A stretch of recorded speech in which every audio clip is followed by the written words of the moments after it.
Welcome to one of the most disturbing cases recorded in the history of the Appalachian Mountains. Before we begin, I invite you to leave in the comments where you're watching from and the exact time you're listening to this narration. We're interested to know how far and at what times of day or night these documented accounts reach. The year was 1851 when the first reports began to surface about strange disappearances in the dense forests of McDowell County, West Virginia. Wealthy landowners, those who ventured too deep into the mountain hollows, would sometimes vanish without explanation. Local authorities initially attributed these disappearances to the treacherous terrain. Steep ravines, unexpected sinkholes, and the unforgiving wilderness that had claimed many lives before. But as winter approached that year, a pattern emerged that could no longer be ignored. A pattern that led back to a man whose name was barely whispered in proper society. A former slave who had escaped into the mountains and was rumored to have developed an uncanny ability to make those who pursued him simply disappear. The first documented case involved a landowner named Thomas Hale, whose family owned a substantial tobacco plantation on the fertile valley floor. According to county records discovered in 1962, Hale had reported the escape of a slave identified only as Elijah in July of 1851. What made this case unusual was Hale's personal insistence on leading the pursuit himself, rather than employing professional slave catchers, as was customary among men of his standing. According to a journal kept by Hale's wife Sarah, discovered decades later during renovations to the old Hale homestead, her husband had developed what she described as an unusual fixation with recapturing this particular man. Thomas speaks of nothing else, she wrote, and has taken to studying maps of the mountains with a fervor I have never before witnessed in him. There is something in his eyes when he speaks of Elijah that frightens me more than the thought of a runaway in our hills. What we know of Elijah Brown comes primarily from plantation records, church registries, and the scattered recollections of those who encountered him. Born on the Hale plantation around 1823, he was described in purchase records as uncommonly intelligent and skilled with tools. Unlike other enslaved individuals on the plantation, Elijah had been permitted to learn rudimentary carpentry and engineering, as Thomas Hale had recognized his unusual aptitude for mechanical problems and put these skills to use building various structures around the property. According to employment records found in the Hale family archive, Elijah had been responsible for designing and constructing a series of innovative irrigation systems that had significantly increased the plantation's productivity. On August 3, 1851, Thomas Hale assembled a small party of 5 men and departed for the mountains with provisions for a week's journey. According to what remains of his expedition journal, he was confident in their ability to track and recapture Elijah, writing on the first evening, "The mountains may seem vast to some, but to a man with determination and knowledge of his quarry's habits, they will surrender their secrets. I know how Elijah thinks. I know where he will go." The journey was expected to last no more than 5 days. When 2 weeks passed without word, Sarah Hale requested assistance from neighboring plantations. A search party was organized, comprised of 12 men experienced in mountain travel. They found the remains of Hale's camp on the eastern slope of what is now known as Beartown Mountain. The site appeared to have been abandoned in haste, with personal belongings and provisions left behind. Of Thomas Hale and his companions, there was no trace. The search continued for nearly a month before being abandoned as winter approached. Sarah Hale would later write in her diary that she had dreams where she heard her husband's voice calling from inside the mountain itself, as though the earth had swallowed him whole, yet kept him living within its belly. Throughout the winter of 1851 and into the spring of 1852, rumors began to spread through McDowell County about a solitary figure occasionally glimpsed on the mountain ridges. A trapper named Josiah Miller, whose account was recorded in the McDowell County Register in March of 1852, described encountering a complex system of ropes and pulleys attached to the trees near Bear Wallow Gap, fashioned with such ingenuity that I stood in admiration for some time before realizing the grim purpose such a device might serve. By summer, the story of Elijah Brown had transformed from a simple case of a runaway slave to something that kept the plantation owners in the region awake at night. Local hunters reported finding strange configurations of branches and rope that they initially mistook for animal snares, but which seemed designed for much larger prey. Some began to avoid sending their overseers or slave catchers into certain parts of the mountains. Others doubled their efforts, offering substantial rewards for the capture of the man now referred to in private correspondence as the Mountain Man. What is particularly notable about this period is how the tenor of the written records changes. Letters between plantation owners, preserved in the State Historical Archives, begin to reference Elijah not as property to be recovered, but as something approaching an adversary to be feared. One such letter, written by plantation owner Frederick Wilson to his cousin in Richmond, states, "I no longer believe we are hunting a mere runaway. The devices discovered in the hills suggest a mind of considerable sophistication. Johnson's boy who returned from the last expedition spoke of paths that lead to nowhere, of sounds that draw men forward only to cease when approached, of ingenious traps that appear designed not to kill, but to contain." 3 more men went missing last week after following what they believed were human tracks near the old sulfur spring. I begin to wonder if we have underestimated what we face in those mountains. In the autumn of 1852, a slave catcher from North Carolina named Ezekiel Monroe arrived in McDowell County with a reputation for never having failed to retrieve his quarry. His methods were reportedly brutal but effective, and he brought with him a team of 6 men and a pack of trained hunting dogs.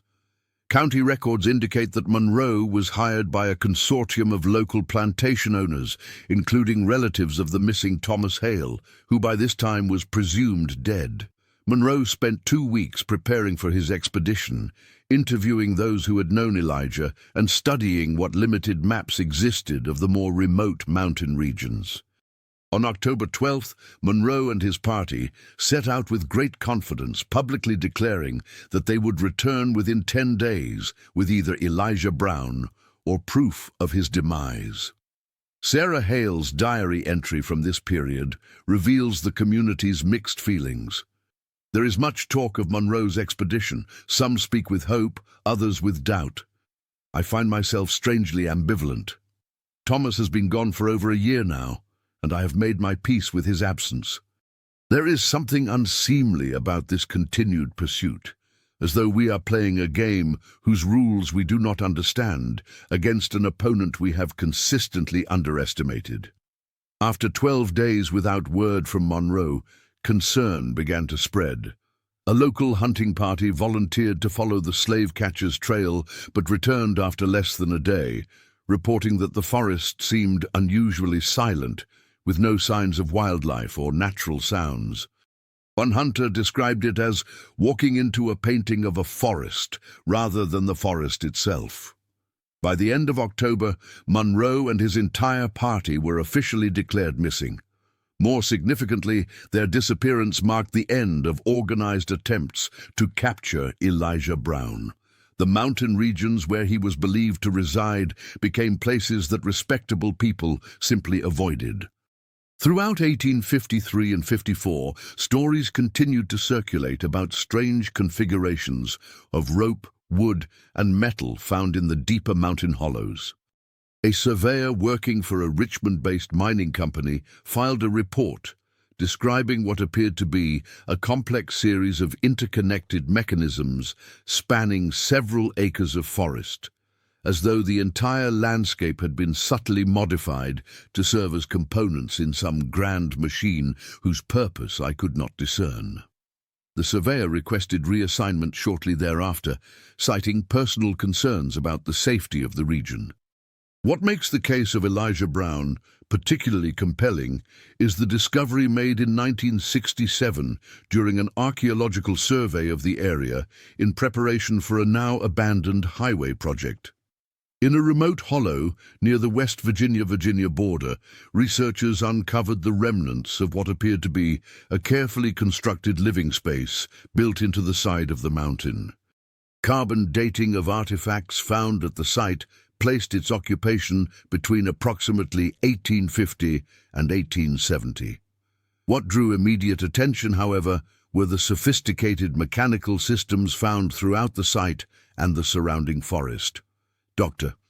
Margaret Donovan, the lead archaeologist on the project, described the findings in her subsequently suppressed report.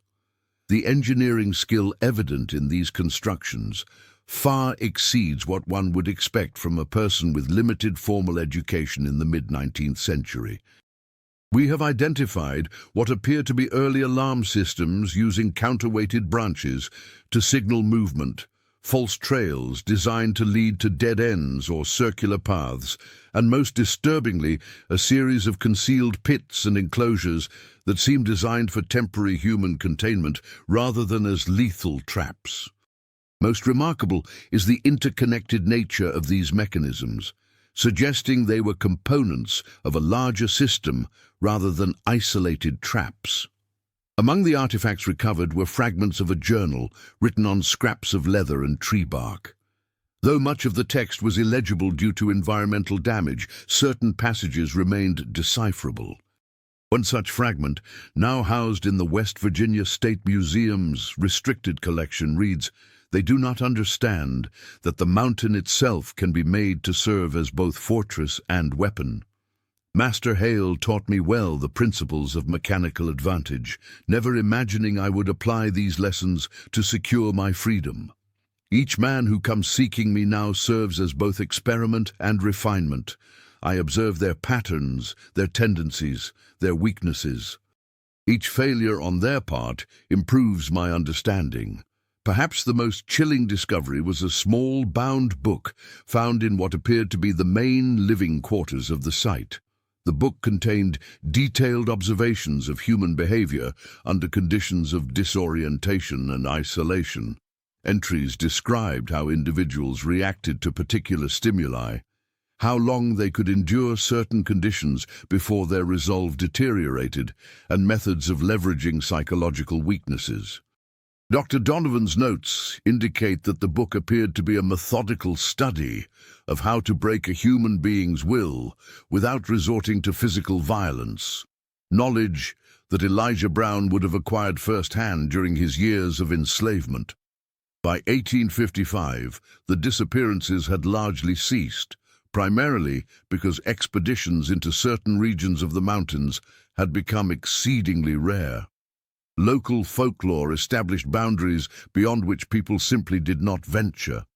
Maps from this period sometimes included vaguely defined areas, marked only with phrases such as unfavorable terrain or not suitable for settlement. A schoolteacher's journal from 1858 referenced local children's belief that the mountain man watches from the trees, taking those who hunt what is not theirs to hunt. What ultimately became of Elijah Brown remains unknown. No death record exists, nor is there evidence that he ever left the Appalachian region. The last credible account of someone who might have been Elijah comes from a church registry in a small community on the Virginia side of the mountains, where in 1871 a pastor recorded meeting an elderly colored man who came down from the high country carrying tools of remarkable craftsmanship. He spoke little, but displayed great knowledge of the forest and its ways. When asked his name, he smiled in a manner I found both gentle and somewhat unsettling, and replied that names were things given by masters, and he had left his behind on the mountain. The archaeological site discovered in 1967 was thoroughly documented before being reburied at the insistence of state officials who cited concerns about treasure hunters and vandalism. Dr. Donovan's complete findings were filed with restricted access, ostensibly to protect the site, though rumors among academic circles suggested the restrictions had more to do with the disturbing implications of what was found. In a private letter to a colleague, discovered after her death in 1983, Donovan wrote, "What we uncovered was not merely the refuge of an escaped slave, but evidence of an extraordinary mind that developed a systematic approach to psychological warfare a century before such concepts were formally recognized. The traps were never primarily physical. They were elaborate mechanisms designed to isolate, disorient, and ultimately break the will of those who entered his domain. The truly haunting aspect is how precisely he seems to have understood the minds of his pursuers, turning their own expectations and fears against them." In 1859, Sarah Hale sold the plantation and relocated to Philadelphia, where she lived with relatives until her death in 1876. Her final diary entry regarding her husband reads simply, "Today, I finally accepted the papers, declaring Thomas legally dead. 8 years seems sufficient time, even for a man of his determination.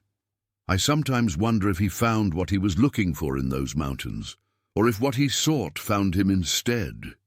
There are nights when I still dream of him, not calling out as before, but sitting quietly in a dark place, as though waiting for something only he can perceive." Local histories compiled in the early 1900s contain occasional references to strange configurations of branches, rope, and metal found in the more remote hollows, though most were attributed to the peculiar geological formations common to the region or to the creative interpretations of isolated mountain communities. In 1958, during timber surveys in the region, workers reported uncovering a series of unusual structures built into the landscape, including what one worker described as a kind of wooden machinery that seemed to grow from the trees themselves. Company records indicate that work in the area was abandoned shortly thereafter due to unsafe ground conditions, though personal accounts from workers suggested the decision had more to do with a collective unease that developed among the crew. One worker's letter to his family, preserved in a local historical collection, mentions feeling watched from every direction and hearing sounds like wooden gears turning inside the mountain itself. What makes the case of Elijah Brown particularly notable in the study of historical disappearances is not merely the number of people who vanished, estimated at between 17 and 23 individuals over a 4-year period, but the psychological impact these vanishings had on the surrounding communities. By this time, the story of Elijah Brown and the disappearances had largely faded from public memory, preserved primarily in family histories and local folklore. Unlike many historical cases where threats were externalized as supernatural or bestial, the fear that developed around the Appalachian disappearances was distinctly centered on human ingenuity. Contemporary accounts suggest a growing awareness that they were not dealing with a wild beast or vengeful spirit, but with a human mind that had learned to weaponize the landscape itself. A journal kept by Dr. Samuel Pierce, who served as physician to several prominent families in the region during this period, contains observations about what he termed a contagion of dread that spread through the community. "It is not the fear of death that disturbs them most," he wrote in February of 1854, "but the uncertainty of what fate befell those who disappeared. Many have expressed to me privately that they would prefer confirmation of their loved ones' deaths rather than this unending ambiguity. Some speak of dreams in which they encounter family members living in strange conditions beneath the mountains, neither dead nor truly alive, existing in a state of perpetual capture." Archaeological evidence suggests that Elijah Brown likely survived in the mountains for at least 20 years after his escape, developing increasingly sophisticated methods for ensuring his safety and autonomy. The systems discovered in 1967 indicate that he eventually established a network of surveillance and defensive measures covering several square miles of mountain territory, effectively creating what modern military analysts might term a denied area, a space where he maintained absolute tactical advantage over any who entered. The psychological dimension of Elijah's methods is perhaps best illustrated by a report filed by one of the few members of Monroe's party who was eventually found. The man, identified in county records only as Richardson, was discovered wandering near a small settlement 30 miles from where the expedition had entered the mountains. According to the local doctor who treated him, Richardson was severely dehydrated and exhibiting signs of extreme mental distress. During moments of lucidity, he described being led in circles for days by sounds and signs that seemed to promise imminent success in their hunt. "We were being studied," he reportedly told the doctor. "Each trap we avoided led us toward another we didn't see until too late. Not to kill us, he could have done that at any time, but to separate us, to make us experience what he had experienced, to make us understand what it means to be hunted." Richardson died 3 days later, having never provided a coherent account of what happened to the rest of the expedition. His final words, as recorded by the attending physician, were, "He built something up there that's more than traps. He built a place where the hunter becomes the hunted, where the mountain itself remembers what was done and turns it back upon the doer." In the decades that followed, as the direct memory of the disappearances faded, the story of Elijah Brown transformed within local folklore. By the early 1900s, he had become something of an ambiguous legend, neither hero nor villain, but a symbol of the mountain's resistance to human presumption. Stories told to children warned against venturing too deep into certain hollows, not because a monster lurked there, but because those places remember how to trap the unwary. What began as a case of a man fleeing bondage evolved into a broader metaphorical warning about the consequences of pursuing others beyond the boundaries of civilization's protections. The final documented connection to the historical Elijah Brown came in 1969, when a descendant of Thomas Hale, researching family history, discovered a sealed envelope in a collection of papers inherited from Sarah Hale. Inside was a crude map drawn on animal hide, showing what appeared to be specific locations in the mountain region where the disappearances had occurred. Marked at various points were small symbols resembling the mechanical systems discovered at the archaeological site. Along the edge of the map, written in faded ink, were the words, "Not all who wander these paths are truly lost. Some are exactly where they have chosen to be." The handwriting did not match samples of Thomas Hale's writing preserved in other documents. The Hale descendant reportedly turned the map over to state authorities, who conducted a brief investigation but found nothing conclusive. The map itself was subsequently lost during an office relocation in 1972. Its brief appearance and disappearance added a final layer of ambiguity to a case already shrouded in uncertainty, a fitting conclusion to a story defined by questions that echo but never resolve, by seekers who never return, and by a landscape that seems to hold secrets just beyond the reach of full understanding. Today, certain areas of the Appalachian Mountains in McDowell County remain surprisingly undeveloped, despite their natural beauty and potential economic value.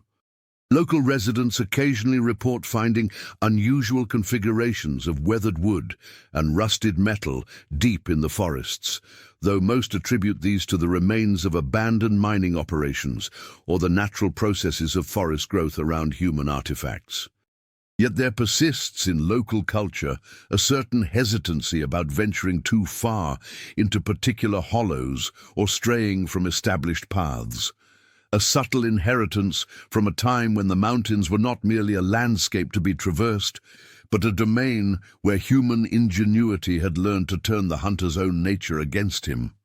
Perhaps what makes the case of Elijah Brown and his pursuers so enduringly disturbing is not what we know, but what remains eternally beyond our understanding. The precise nature of what occurred in those mountain hollows, the exact fate of those who disappeared, and most significantly, the experience of being gradually made aware that one has wandered into an environment where every step, every decision, every instinct has been anticipated and incorporated into a design whose purpose is not merely to capture, but to transform the very relationship between pursuer and pursued. The true horror lies not in the possibility of death, but in the realization that one has become unwittingly enmeshed in another mind's carefully constructed reality. A reality designed to teach a lesson that only becomes clear when it is already too late to escape it.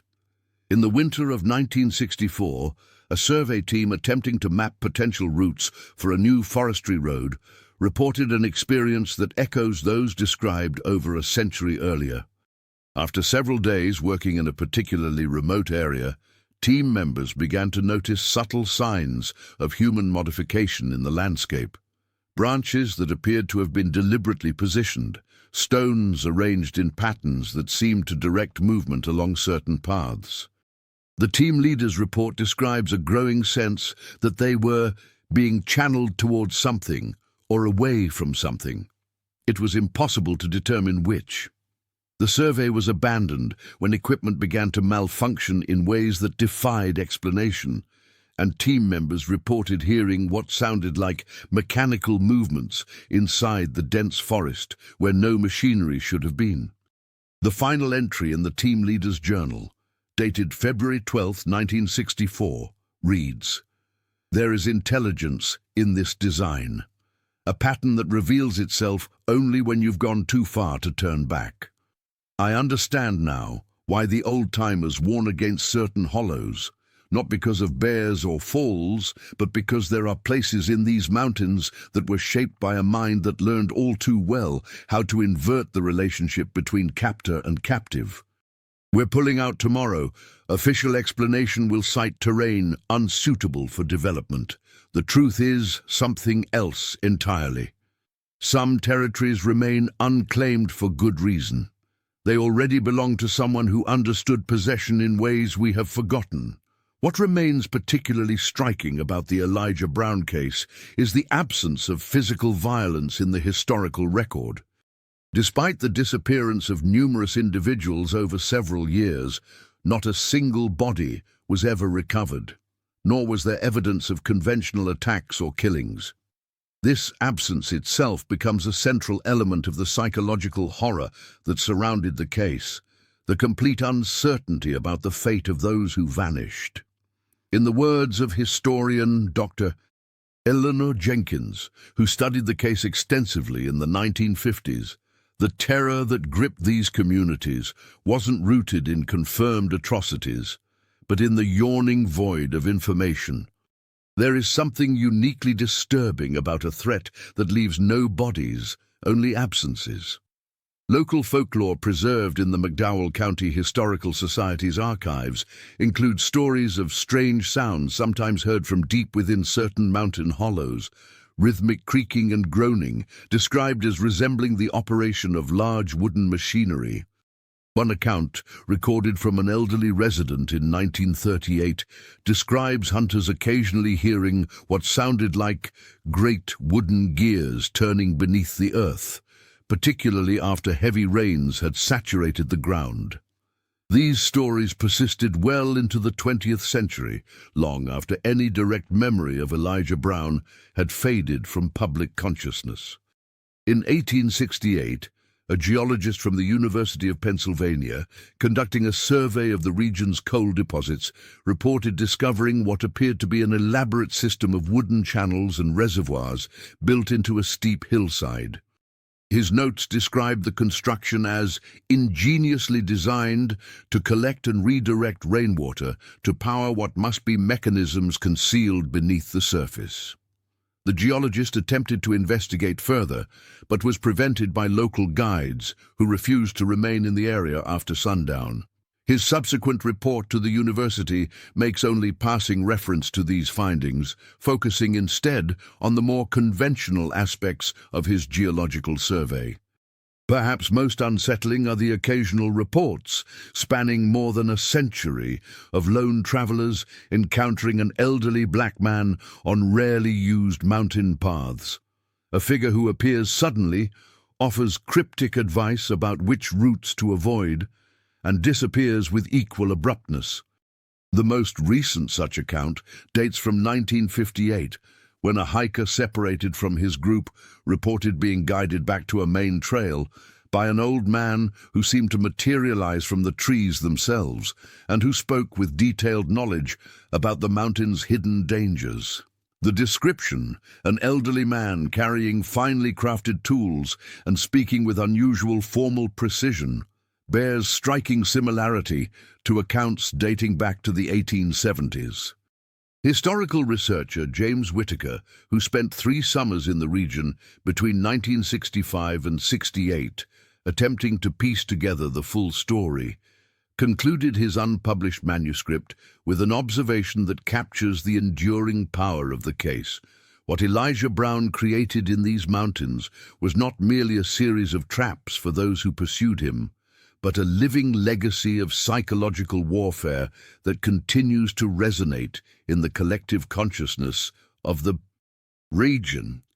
He transformed a space of vulnerability into one of power, inverting the very dynamics of pursuit and capture that had defined his existence.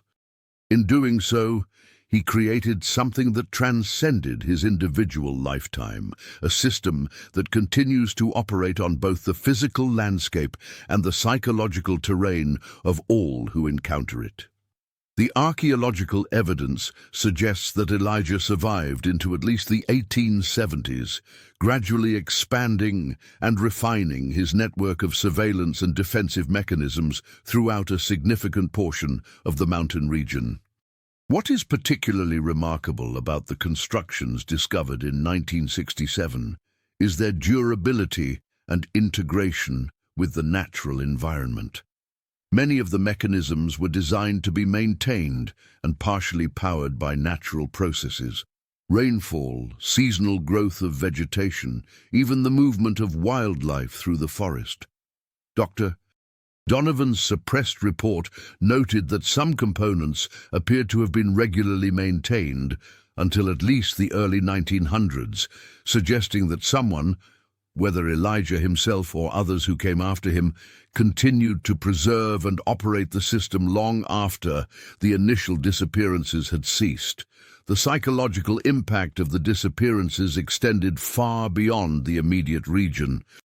A letter from a Richmond businessman to his associate in Charleston, dated May 1855, references the troubling situation in the western mountains and expresses concern about the implications of a man of servile status developing such formidable means of resistance. The letter goes on to suggest that details of the case should be carefully controlled to prevent the spread of dangerous ideas among the general enslaved population. This attempt at suppression appears to have been largely successful in formal historical records, which contain remarkably few references to the case, despite its significant impact on the region. Correspondence preserved in various historical collections reveals that by 1855, the case had become a topic of uneasy discussion among plantation owners throughout Virginia and the Carolinas. However, oral traditions within both Black and Appalachian communities preserved the essence of the story, often transforming Elijah into a figure of almost mythic significance. Not a vengeful killer, but a symbol of ingenious resistance against overwhelming power. In some versions recorded by folklorists in the early 20th century, Elijah is described as having learned the language of the mountains themselves, enabling him to bend the forest to his will and make the hills rise up against those who meant him harm. The journal fragments recovered from the archaeological site provide tantalizing glimpses into Elijah's own perspective. One partially preserved passage reads, "The Master's greatest error was in teaching me to understand mechanisms while believing I could not understand freedom. Each pulley and lever I constructed for his convenience taught me the principles I now apply to my defense. The irony does not escape me." Another fragment, dated approximately 1857 based on contextual references, states, "Today, I observed the party from the Eastern Valley triggering the false trail sequence. Their confusion when the path disappeared before their eyes confirmed the effectiveness of the design. They turned back rather than proceeding to the containment area, which suggests further refinements are needed in the transitional section." These writings reveal not just technical ingenuity, but a profound psychological insight. Elijah appears to have developed a sophisticated understanding of how fear operates in the human mind, particularly the fear of the unknown and unseen. His systems were designed not merely to capture or repel intruders, but to create an environment of pervasive uncertainty and disorientation, conditions he himself had experienced during his years of enslavement, now weaponized against those who represented the system that had oppressed him. Dr. Whitaker's research in the 1960s uncovered several accounts from descendants of enslaved individuals who had known Elijah on the Hale plantation. These oral histories, passed down through generations, described him as a man of few words but intense observation, who watched everything, remembered everything. One account relates that Elijah had been forced to design and build various restraint devices used on the plantation, an experience that would have given him intimate knowledge of how confinement affected the human psyche, knowledge he would later invert in his mountain domain. The final confirmed historical reference to someone who might have been Elijah comes from a church record in 1880, when a pastor in a small Virginia community noted performing a burial service for an elderly colored man known to the mountain folk as a craftsman of remarkable skill, who lived alone in the high country for many years.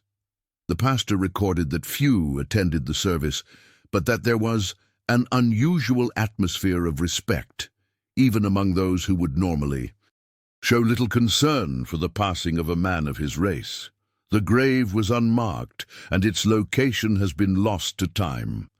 In 1969, shortly after the archaeological findings, and shortly before his own death, Dr. Whitaker conducted an interview with an elderly resident of McDowell County, who claimed his grandfather had once encountered Elijah in the mountains sometime around 1875. According to this account, the grandfather, then a young man hunting in a remote area, became disoriented and feared he would not find his way back before nightfall. He reported being approached by an elderly black man who seemed to appear from nowhere and who guided him to a vantage point from which he could reorient himself. Before departing, the guide allegedly told the young hunter, "Remember that these mountains have learned who belongs here and who does not. They have become very good at making distinctions." The elderly resident concluded his account by noting that his grandfather had refused to hunt in that region ever again, despite having previously favored it. The story of Elijah Brown and his mountain domain represents a unique intersection of historical trauma, human ingenuity, and psychological warfare. Unlike many historical horror narratives that rely on supernatural elements or explicit violence, the terror in this case emerges from a subtle inversion of power dynamics and a profound uncertainty about the fate of those who disappeared. It speaks to a form of resistance that operates not through direct confrontation, but through the strategic manipulation of environment and perception, turning the very landscape into both witness and weapon. For modern visitors to certain remote areas of the Appalachian Mountains, there remains a subtle but persistent sense of being observed, of moving through a landscape that holds memories beyond human understanding. Hikers occasionally report finding weathered wooden structures that seem to serve no obvious purpose, or paths that appear well-defined but lead nowhere. Local guides still warn against venturing too far from established trails in specific hollows, particularly as daylight wanes. These warnings are generally attributed to practical concerns about rugged terrain and the dangers of becoming lost. But beneath them runs a deeper current of unease, a collective memory of a time when the mountains themselves seemed to conspire with one man against those who pursued him. In 1968, a forest ranger patrolling a rarely visited section of what is now part of the Monongahela National Forest reported finding a small clearing containing what appeared to be the remains of wooden machinery, gears, pulleys, and counterweights crafted from local hardwood and worn smooth by decades of operation. According to his report, the mechanisms seemed designed to be triggered by disturbances in the surrounding forest, potentially alerting someone to the presence of intruders. The ranger noted that despite the apparent age of the constructions, certain components showed signs of much more recent maintenance. His request for a more thorough investigation was denied by regional authorities, who cited budget constraints and higher priorities elsewhere. He describes feeling an acute sense of trespassing in a place that, despite being public land, retained a powerful sense of private ownership. More disturbing was his observation that as he was examining the mechanisms, he became aware of subtle movements in the surrounding forest that seemed to be evaluating my presence, determining whether I represented a threat. The journal entry concludes, "I have spent 30 years in these mountains and considered myself intimately familiar with their moods and characteristics." The ranger's personal journal, donated to the State Historical Society after his death in 1989, contains a more detailed account of the discovery. "Today, I discovered I have been permitted to know only what something older and wiser has allowed me to know." Perhaps the most fitting epitaph for Elijah Brown comes from the fragments of his own journal, in a passage dated approximately 1860 based on contextual references. "They came to these mountains believing they were hunters, pursuing prey. I have constructed a reality in which that certainty is systematically dismantled. Each mechanism, each false trail, each moment of disorientation serves not merely to protect me, but to educate them in the nature of captivity. Some begin to understand in those moments when they realize they have been moving not of their own volition, but according to a design they cannot perceive. It is in that moment of understanding that they experience what I experienced for 27 years, the knowledge that one's movements, choices, and destiny are controlled by another's will." Today, certain areas of McDowell County remain surprisingly undeveloped, despite economic pressures that have transformed much of the surrounding region. Local residents speak of these areas with a mixture of pride and unease, territories that have resisted the encroachment of modern development through a combination of rugged terrain and what one elderly resident described in a 1992 oral history project as a certain unwillingness to be claimed. Development projects in these areas have a curious history of encountering unexpected difficulties. Equipment malfunctions, surveying discrepancies, workers reporting feelings of disorientation or being watched. In 2001, a team from West Virginia University attempted to conduct a comprehensive archaeological survey of one such area, using modern technology to map subsurface anomalies that might indicate historical human activity. Their equipment detected what appeared to be an extensive network of underground structures and tunnels spanning several acres. However, when excavation began at the most promising site, they discovered only natural geological formations. though several team members reported that the formations had an unusual quality of appearing almost deliberately arranged, as though natural processes had been subtly guided over time. The project's lead archaeologist, in a presentation to colleagues that was notably absent from official publications, described the experience as encountering a landscape that actively resists investigation, that seems to shift between revealing and concealing according to some logic we could not discern. The survey was abandoned after 3 weeks, ostensibly due to funding constraints, though internal communications suggest a growing unease among team members about what one described as the palpable sense of intrusion we felt, not as though we were unwelcome visitors, but as though we were unwitting participants in an experiment whose parameters we did not understand. For those who study the intersection of landscape, memory, and power, the case of Elijah Brown represents something profound. A rare historical instance in which an individual transformed not merely their personal circumstances, but the very nature of a territorial space, inverting established power dynamics so completely that the effects continue to resonate more than a century and a half later. It suggests that landscapes can become repositories, not just of events, but of intentions, participants in human dramas whose roles extend far beyond passive setting. As we conclude this exploration of one of Appalachia's most disturbing historical cases, we are left with more questions than answers. Questions about the precise fate of those who disappeared, about the extent and nature of Elijah's domain, about whether the systems he created truly could have continued to function long after his death. Perhaps it is fitting that these questions remain unanswered, that the story resists complete resolution, just as certain hollows in the mountains continue to resist complete exploration. In that uncertainty lies the true power of the narrative, a reminder that some territories, both geographical and psychological, retain their secrets not through supernatural agency, but through the profound imprint of human will and ingenuity turned toward the singular purpose of never being captured again. The final word might best be left to Sarah Hale, who in 1868, 15 years after her husband's disappearance, wrote in her diary, "I dreamed of Thomas again last night, not calling out or trapped as in previous dreams, but sitting quietly in a small wooden room, his expression one of perfect comprehension.